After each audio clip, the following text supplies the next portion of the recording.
Today, two state lawmakers appeared before the Fulton County Special Grand Jury. The group is investigating whether President Donald Trump and his allies broke any laws following the 2020 election.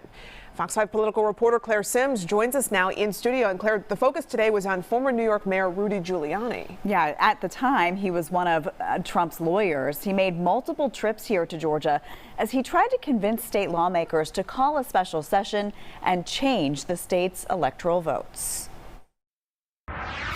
When I walked into the room, I felt like I had walked into some kind of movie set, or it just seemed surreal to me. State Senator Jen Jordan told the Fox 5i team the scene she witnessed walking into a committee hearing in December 2020 took her by surprise. The Atlanta Democrat was one of several members of the Senate Judiciary Subcommittee that met to hear testimony from people concerned about the outcome of the presidential election, including then President Donald Trump's attorney, Rudy Giuliani. It's your responsibility if a false and fraudulent count is submitted to the United States government. And it's clear that the count you have right now is false.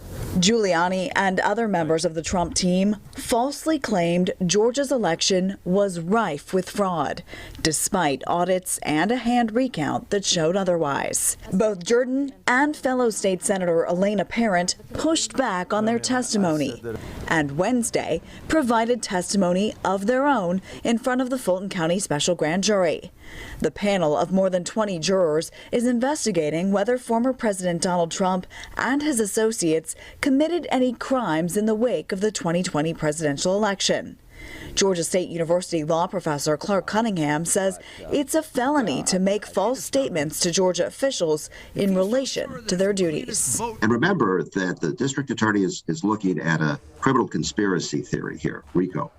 And so all of this stuff could come together in a single case that basically alleges that the Stop the Steal campaign was a criminal enterprise. And that allows a lot of different people to be swept into the same prosecution. Do you think there was a crime committed by Mr. Giuliani? Look, in my opinion, yes. But at the end of the day, it ultimately will be for a jury of 12 people in Fulton County to make that decision. Keep in mind, the special grand jury cannot indict anyone, just make recommendations to the district attorney. All right, Claire, thanks very much.